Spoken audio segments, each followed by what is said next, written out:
Après des années de traque judiciaire infructueuse, la justice algérienne a décidé de mettre à exécution les décisions de saisie des biens et avoirs de l'ancien ministre de l'Industrie, Abdeslam Bouchouareb. Cette action fait suite au refus catégorique, pour la 6e fois, de la justice française d'extrader l'ex-responsable, réfugié sur son sol.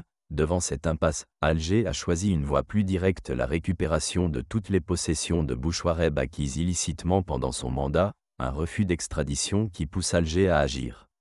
Condamné à plusieurs reprises par contumace à des peines de 20 ans de prison chacune, pour un total de 120 ans de réclusion, Bouchouareb reste à ce jour introuvable. Malgré 7 mandats d'arrêt internationaux, la France a refusé à 6 reprises, dont la dernière par la Cour d'appel d'Aix-en-Provence, de l'extrader vers l'Algérie, suscitant l'indignation des autorités algériennes qui jugent ce refus juridiquement infondé. Privé de tout recours légal en raison de son absence physique, Bouchouareb ne peut s'opposer au jugement prononcé à son encontre. La justice algérienne, en réponse, a entamé la saisie de l'ensemble de ses biens mobiliers et immobiliers, de ses comptes bancaires, ainsi que de toute valeur ou actif en son nom ou au nom de ses proches, une fortune colossale amassée illégalement.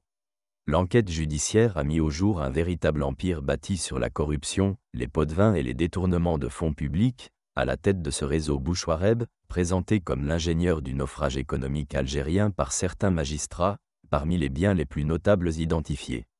Une villa luxueuse à Cheraga, à l'ouest d'Alger, estimée à plus de 150 milliards de centimes, soit environ 11 millions d'euros. Cette résidence, stratégiquement située à proximité du centre commercial El Khod, fut un temps louée à l'ambassade d'Irak, avant de devenir un garage de véhicules de luxe. Une seconde villa à Hydra, quartier huppé d'Alger, d'une valeur estimée à plus de 60 milliards de centimes, offerte sous forme de pots de vin par un industriel influent du secteur automobile.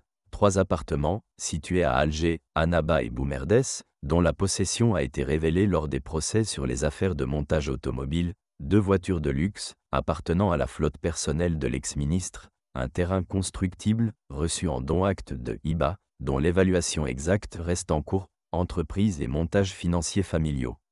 Les investigations ont aussi permis de découvrir que Bouchouareb possédait plusieurs entreprises enregistrées à son nom ou à celui de membres de sa famille, notamment 2 usines spécialisées dans la fabrication de chocolat et de chips, dont les profits auraient servi à blanchir des fonds, 8 comptes bancaires, contenant des dizaines de milliards de dinars, ainsi que d'importantes sommes en devises étrangères, transférées à l'étranger grâce à un réseau de complicité impliquant notamment la nièce d'une ancienne ministre, propriétaire d'une société à Bab-et-Zouar, utilisée pour faire transiter les fonds.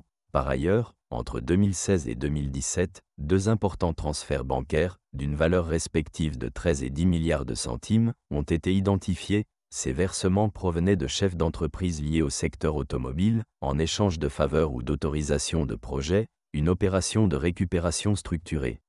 Tous les avoirs saisis sont désormais orientés vers un compte spécial, intitulé Fonds des actifs confisqués ou récupérés, référencé sous le numéro 152 à 302, mis en place dans le cadre de la lutte contre la corruption. Ce fonds a pour objectif de centraliser les ressources illégalement acquises et de les réinjecter dans l'économie nationale, ou de les utiliser pour financer des projets d'intérêt public, un symbole de la lutte anticorruption.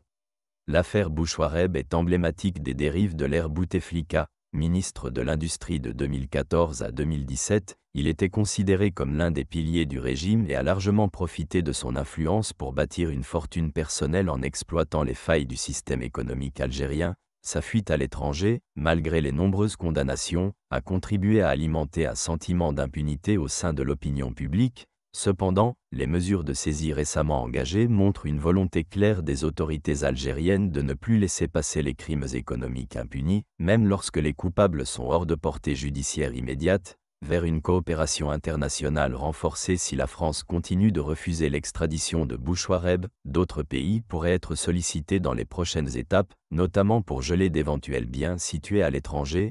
L'Algérie compte s'appuyer sur les conventions internationales en matière de lutte contre la corruption pour élargir ses investigations à l'échelle mondiale. En attendant, l'affaire Bouchouareb reste un symbole fort de la volonté de la justice algérienne de solder les comptes du passé et de récupérer les ressources publiques dilapidées au profit de quelques figures de l'ancien régime.